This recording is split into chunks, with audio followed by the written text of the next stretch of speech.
Chapter 9 Battle Mage.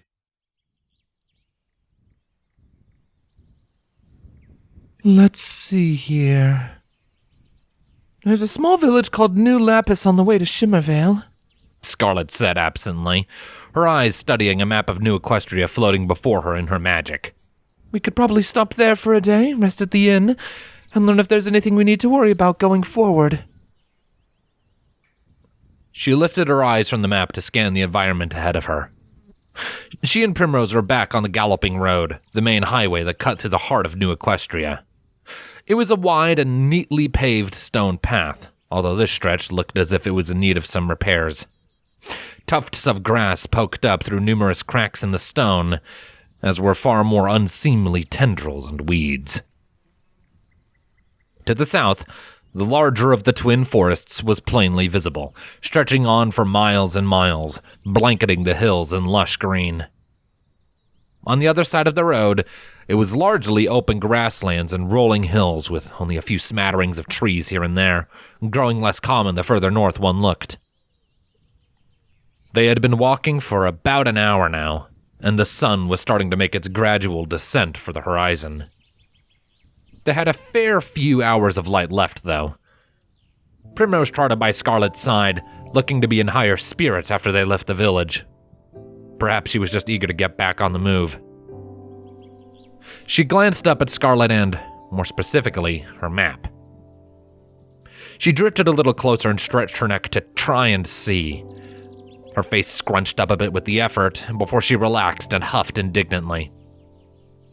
Scarlet raised an eyebrow. What? What was that? Primrose nodded towards the map. Can I see? She asked curiously. I want to know where we are.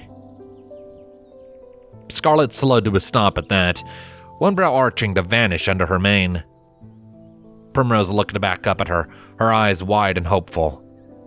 It was almost as if she was trying to look cute to get what she wanted. A trick that Scarlet was, sadly, only all too weak to.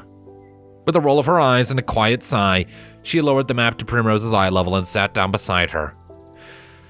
Oh, very well, but only for a moment. We need to keep moving, she instructed firmly before looking at the map herself. Primrose gave her a thankful smile before looking at the map. So, where are we? Scarlet lifted a hoof and pointed right where a smaller path branched off from the Galloping Road, heading south. We are a little to the east of this spot here, she said, before moving her hoof to point at Shimmervale's icon. And we are trying to get here. It's going to take us a few weeks to make the trip on hoof. Primrose let out a slow breath, her eyes soaking in every little detail on the rolled-up parchment with fascination and wonder. Has she never seen a map before? Scarlet pondered idly, observing the foal's fascination with some of her own. Considering the state she had found Primrose in, it didn't seem to be too much of a stretch to say that she was very uneducated and had missed out on many things. Scarlet's heart withered with sympathy for the little thing at the thought, and she looked at the map again in hopes of finding a distraction. Do you see where you come from on here? She asked after a moment. Primrose glanced up at her for a moment, then studied the map again. No, I don't. She answered a few seconds later, disappointment in her voice. Where did you come from anyway? What town were you born in? Primrose was quiet for several seconds, her ears drooping. I don't know where I was born. My mom and dad wandered around a lot, and so we were always traveling. But when Silent killed them, I found a little village called Stone Throw. She answered slowly, her eyes going distant. I lived there for about a year, before he found me again. Scarlet gave a quiet hum, studying the map again. Stone Throw. I think I've heard of that village. think I've been there. It's surrounded by foothills and gets plenty of heavy snow in the winter, right? Stone buildings, thatch roofs, has a chapel of cadence. Primrose perked up and looked up at Scarlet in surprise. Yeah, how did you know? The unicorn laughed and shook her head before pointing to a spot on the map southeast of New Cantor. I was there, briefly, during the war. My unit was passing through the area while en route to the border. It's right here, at the foot of these mountains, she explained before rolling up the map and depositing it back in her saddlebags. Anyways, we need to keep moving. Come on! Primrose cried out, and Scarlet immediately sprang back to her hooves in a battle stance when an arrow pierced the earth a mere few inches in front of them. Shit! Come on! She shouted before grabbing Primrose in her magic and breaking into a mad gallop down the road. Her horn lit up with magic, and a dome barrier formed around her just in time to stop another arrow from piercing her throat from the side. She glanced in the direction the assault was coming from and saw a large patch of trees. She could just see figures moving in the darkness with agile swiftness. However, any fears she had that they were Nightblades were summarily put down when she realized how clumsy these creatures were, not to mention the fact that the first arrow had missed its mark. If it had been a Nightblade, either she or Primrose would be dead already. Her assumption was only confirmed to be correct when one of the figures came darting from the shadows, revealing itself to be a griffin. He was dressed in thick leathers that had been slapped together in something that could loosely be defined as armor. He eyed her and Primrose hungrily, his beak curling into a sadistic snarl. With a deafening eagle screech, he slammed into the ground right in front of Scarlet, stopping her dead in her tracks. "Surround him!" a familiar voice called out. Scarlet turned to face it and saw 4 more griffins emerging from the tree line, 2 of them armed with crossbows while the other 2 had swords clutched in their talons. Scarlet growled when she saw the leader of the group as the same one that had approached her back in Twinwood. In short order, she and Primrose were surrounded by the 5 hostile creatures. With slow, deliberate movements, she removed Primrose from her back and set her down on the ground. If this escalates any further, I want you to run and hide. Do you understand? Scarlet whispered to the filly, never taking her eyes off the enemy. But what about you? Primrose whimpered, backing away despite her protests. Scarlet drew herself straight and set her jaw.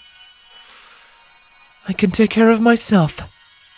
I'll come find you, she stated firmly, hoping that the confidence she had just conveyed was believable.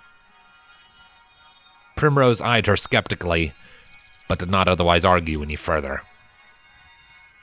Well, look at who it is. The lead griffin cackled as he approached the barrier, casually resting the blunt side of his sword on his shoulder while tilting his head to one side. A rude unicorn bitch and her neglected foal. Rude? Scarlet spat incredulously. So says the griffin bandit that just tried to kill a couple of innocent travelers. What the fuck is your problem? The griffin's entertained demeanor immediately faded away, replaced with a bitter scowl. Watch it, pony. In case you missed it, you're surrounded and outnumbered. He snapped angrily, his pupils dilating. After a moment, he drew back and took a deep breath. Scarlet took that as her cue to try a more diplomatic approach.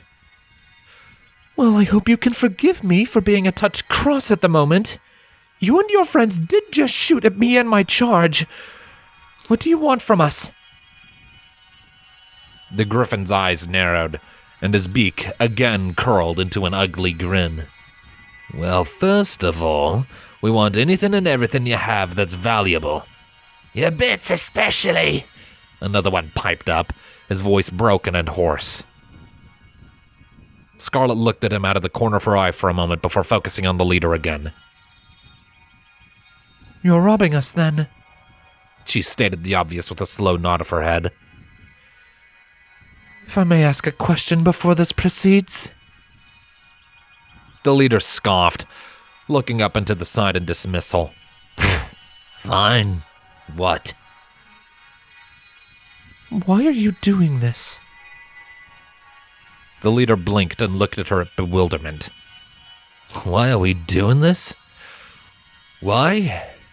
He echoed, no emotion in his voice. Primrose shrank back even further with a quiet whimper, her pupils dilating. I think you made him mad, she whispered. The griffin, as if to prove her point, snarled and brought his sword down onto Scarlet's barrier.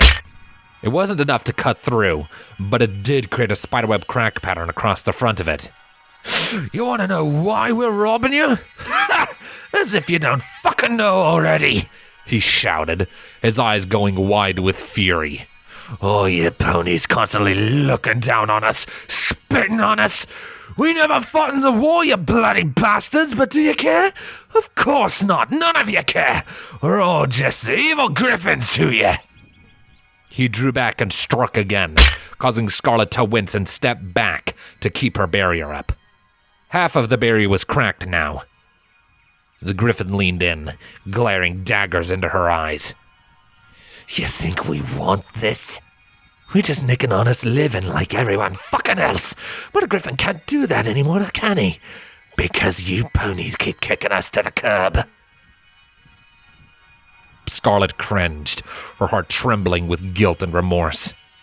Images of blood-stained, fire-scorched battlefields flashed through her mind, and the memory of a dying griffin with his throat slit bubbled up to the surface.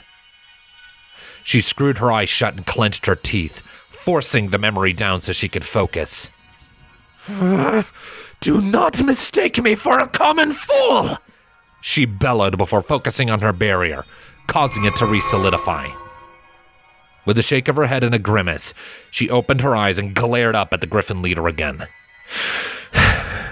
I am well aware that the way griffins have been treated by ponies since the war is unfair and borderline cruel. But do you honestly believe that things will get better if you do things like this? We gotta eat, don't we? The griffin snapped back. And you've already proven you're not gonna bother lightening up. Now shut up and hand over your things. Maybe then you can get out of this mess alive. Scarlet took a step back, glancing back and forth amongst all of his comrades. She took a deep breath and looked into his eyes again. You are making a huge mistake. If you keep doing this, you're all going to suffer for it in the end. Please, I'm begging you. Stop this. Just walk away now and abandon this violence. It will only bring you misery and an early grave.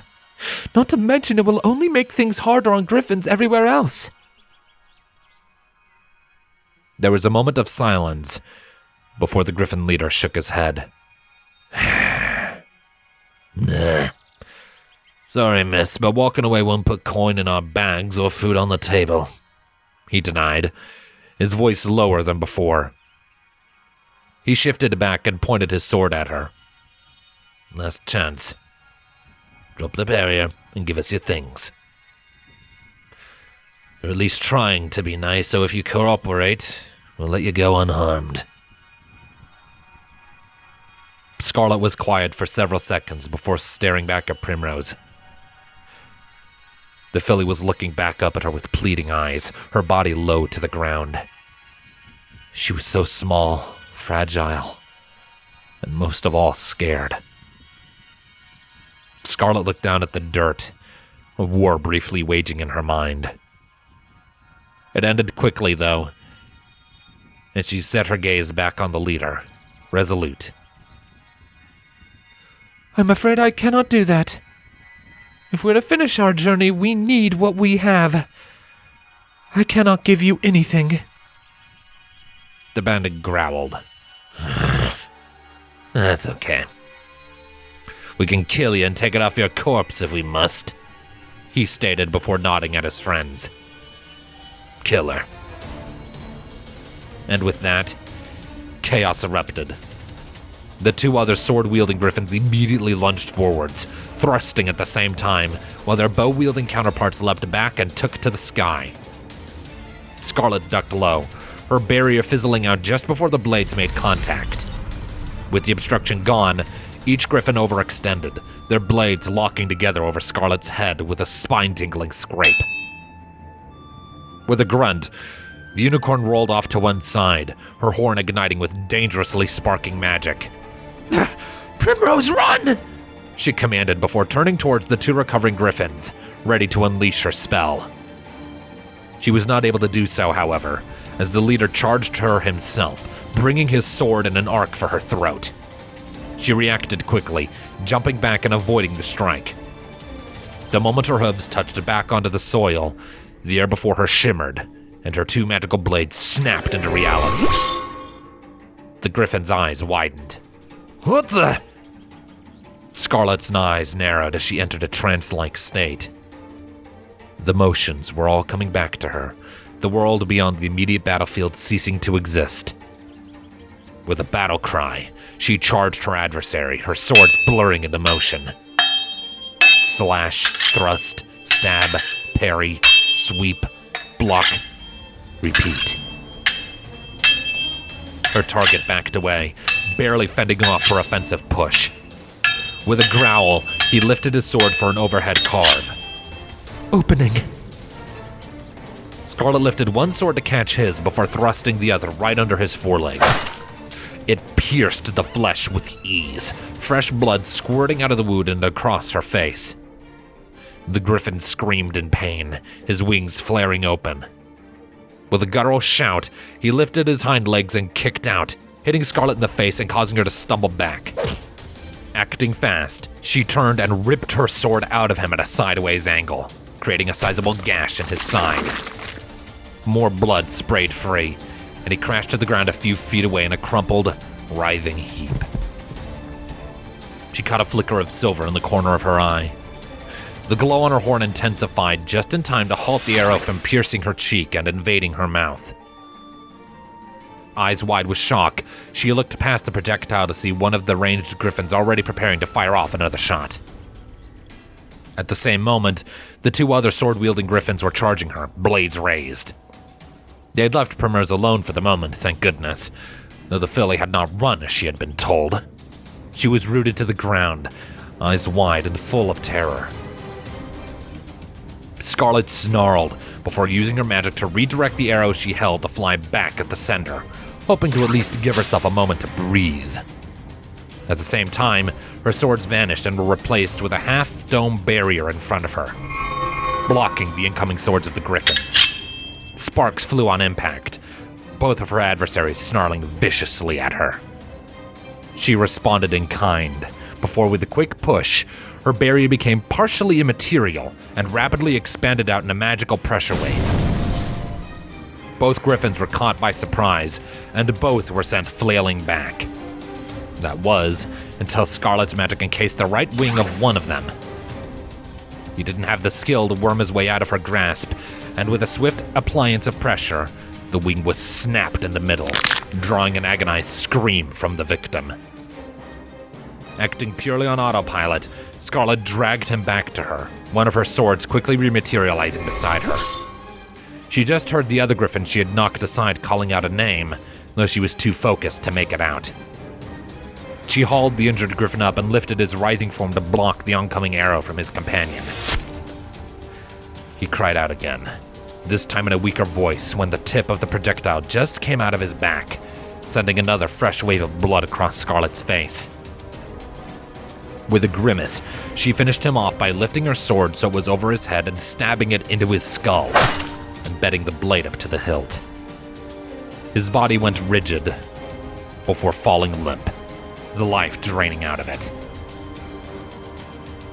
His friend cried out in a rage, lunging for her. Scarlet stepped back and hurled the corpse at his friend, and both of them went tumbling to the ground. She took the brief melee respite to look to the skies at her ranged opponent. He was already reloading, albeit now with far more frantic movements than before. Scarlet narrowed her eyes, realizing that he was far enough away for the most effective spell in her arsenal.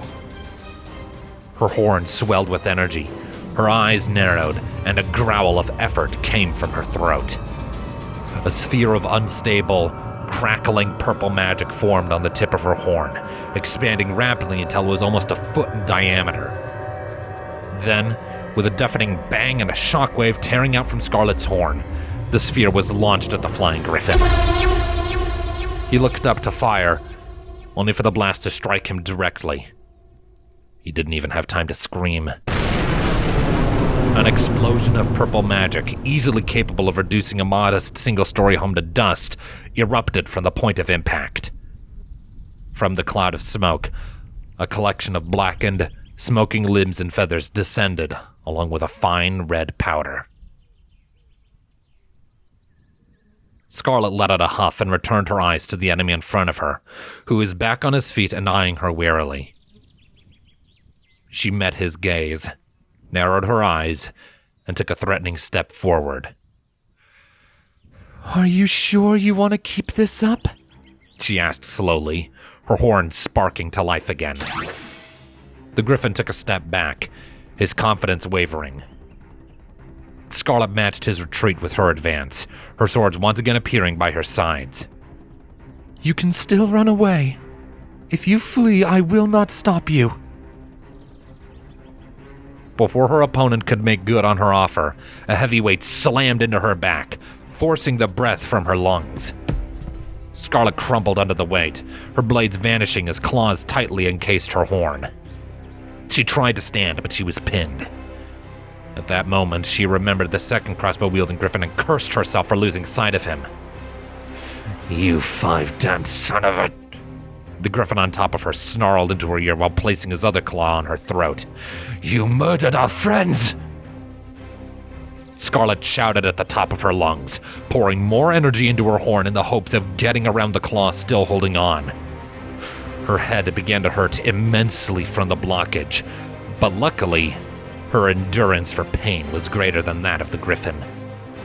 She heard him crying out as he yanked his claw back, as if it had been burned, and released her magic. Scarlet quickly encased his other claw in telekinesis, and bent. A sickening series of snaps and cracks filled her ears as each of the griffin's talons on his left front leg were snapped backward, followed shortly by his breathless scream. She felt his weight on her relax, and she capitalized on it. With a grunt of effort, she forced herself to her hooves and threw him off of her with her magic, sending him crashing to the ground off to one side. As she returned her attention to her sword-wielding enemy, she caught sight of a blade swinging at her, about to connect. Alarmed, she jumped back, barely evading a fatal blow. The sword still created a thin, shallow cut across her chest, and put a visible nick in her cloak. The sound of the fabric shearing away filled her ears, and a fire began to flood her veins. How dare you! She bellowed, her swords rematerializing and driving into an offensive in an instant. The griffin was quickly put on the defensive, backing away with every strike she made. This was a gift!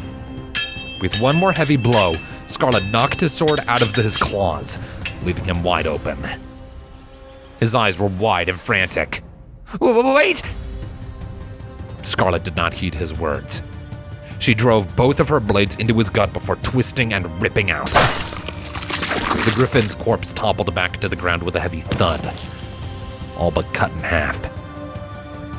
She looked down at him for a second, gasping for breath. Had he been about to beg for his life? Was he about to surrender? If so, then... Scarlet did not get a chance to feel any shame over her actions, as yet again she was tackled, this time from the side. She gasped in pain as the griffin with the broken talons plowed into her and pinned her to the ground again. This time, her efforts at fighting back with magic were ceased, not by his claws grasping her horn, but by the blade of a dagger in his uninjured claw stabbing through her cloak and into her side. White-hot pain flared around the injury, causing Scarlet to scream and thrash. The griffin was determined, though, and quickly bit down on her ear. It pierced the skin with ease, and a fresh trickle of blood started to flow down her head. At the same time, the dagger was ripped free. Scarlet thrashed again when the blade stabbed into her a second time, her vision swimming. She tried to focus her magic to throw him off, but she was in too much pain, her body starting to go into shock from the suddenness of her new injuries. Another stab wound made itself known in her side. Suddenly, the griffin on top of her gave off a yelp, his entire body tensing and lurching back. With his beak free from her head and his weight on her body decreased, Scarlet turned to look up at him, her horn finally sparking into life again. She only just took note of the dagger that had been plunged into his shoulder before she unleashed a precise beam of magic at his head, reducing it to cinders. The headless corpse fell back and off of her, giving Scarlet some room to breathe. She looked around, her horn alight and ready to fight off more enemies. However, after a moment, she realized that, save for the leader, who was seemingly unable to stand, all of the griffins were dead. With a sigh of relief, Scarlet allowed her head to slump back down into the grass. As she did so, she caught sight of Primrose a few feet away. Her eyes were wide with shock and horror, and a few spots of fresh blood were on her hooves and face. Scarlet glanced down at the corpse beside her again, seeing the dagger in his shoulder. You saved me, she whispered quietly, her magic idly pulling the dagger free. She slowly levitated it back to Primrose. The filly gingerly took it in her hooves, her eyes not once leaving Scarlet's.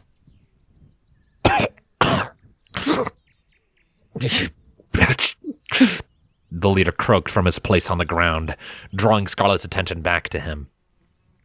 He was struggling to pick himself up, but with one of his front legs all but severed, it was practically impossible. The pool of blood beneath him was growing large as well. He wouldn't last much longer without serious and immediate treatment. He rolled onto his side and gave Scarlet a glare that bespoke a hatred and resentment that defied words. This is our lot. The only lot we're ever gonna get again. To be stepped on and killed by you bloody ponies. He growled before letting his head come to a rest. Scarlet, with great strain and effort, hauled herself to her hooves. Moving slowly, she dragged herself over to him, her ears drooping. It did not have to come to this, she muttered to him in sympathy. You could have chosen to walk away. Proved you were better than this. What shit? The griffin snorted before closing his eyes. Long as you ponies remember that stupid war, we griffins will be less than scum to you. Not to me, Scarlet countered without missing a beat, drawing a confused glance from the griffin. I am no fool. The way you've been treated is unjust and undeserved, but striking out in anger and vengeance will only ever make things worse for those griffins that call New Equestria their home. The griffin stared at her for a second, before closing his eyes again. Whatever you say, he mumbled, his voice growing weak. Scarlet slowly lowered herself onto her haunches, her horn lighting up and reaching out into her saddlebags. Please, let me help you. I have bandages, I can— Don't you dare! The griffin snapped at her, his eyes opening again. Don't you dare have the gall to take pity on me after killing all my friends! You did this, do you hear me? I'd rather die than let myself be helped by you! Scarlet fell silent. After a moment, she allowed the light on her horn to fade, before closing her eyes. She bowed her head and began to speak in a low whisper. Five above, I humbly beseech you, please forgive their wrongdoings, and allow this tortured soul and his friends a place in your paradise. that they might be reunited and free of the hell they've already and unfairly been forced to endure. With her prayer offered, she opened her eyes and looked down at the griffin. He was staring back at her with wide eyes and a hanging jaw. A prayer? He asked in disbelief. Scarlet sighed and rose back to her hooves. I do not know if the 5 can work the miracles many say they can. I don't even know if they have any power in this world at all. But it doesn't matter. If there is a life beyond this one, then I hope it's a happy one. For you and your friends. The griffin looked at her for a moment longer before closing his eyes. Fate's a cruel bitch, ain't she? Killed by the only kind pony I've ever met. He mumbled, barely audible. Then, with one last exhale, he fell completely and utterly still. A heavy silence fell over the area, the only sound being a gentle breeze whistling by. Scarlet stared down at the corpse below her for a short while longer, before turning and looking at Primrose. The filly was looking back at her, appearing to be quite shaken. After a moment, Scarlet dragged herself over, wincing and hissing in pain as her injuries reminded her of their presence. Primrose, are you all right? She asked before slumping to her haunches with a heavy sigh. Primrose gave a rigid nod in response, the bloodied dagger still clutched in her hooves. She didn't say anything, though. Scarlet gave her a quizzical glance before using her magic to gingerly pull off her cloak and set it to one side to keep any more blood from getting on it. She reached into her saddlebags, withdrew a few rolls of bandages, and set about binding her injuries. After a while, her eyes glued onto Primrose's dagger, and she frowned. Clean the blade. Don't let the blood dry on it. Primrose jumped in surprise at the command. She nodded again and quickly set about cleaning the blade off by brushing it against the grass. When that was done, she slipped it back into its sheath in her saddlebags. Scarlet nodded in satisfaction before glancing down at her bandages. They would hold. She was already feeling better. All right. Come on. We need to keep moving, she stated plainly before putting her cloak back on and rising to her hooves. Primrose, however, did not move to follow her. Scarlet went to leave, but when the foal made no effort to follow, she turned and looked back at her in confusion. Primrose? For several long seconds, she did not answer. Primrose's eyes wandered from corpse to corpse, her body shrinking down fearfully with each one she saw. You killed them? She finally whimpered. Scarlet flinched when Primrose looked up into her eyes, her ears folding back in shame. I did, yes, she acknowledged. I'm sorry if it was disturbing to you, but please understand. They were going to kill us both if I didn't. I didn't want to kill them. And if any of them had run away, I would have allowed them to escape. In the end, they left me no choice. I know, Primrose said with a bit more energy than before. I'm not stupid. I've seen a lot of ponies dying before, but it was always Silent killing them. And they were always ponies I cared about. She looked back at the corpses and shuddered. No pony I've ever been with has ever fought like that. No pony I've ever been with is killed like that. Scarlet looked down, not sure of what to say. Eventually, she settled with gently placing her hoof on Primrose's back and ushering her away from the scene of carnage. Come on. Let's get out of here. Primrose had no argument. And so the two of them left the bloody scene behind, disappearing into the distance, even as scavenger birds began to circle above the collection of corpses.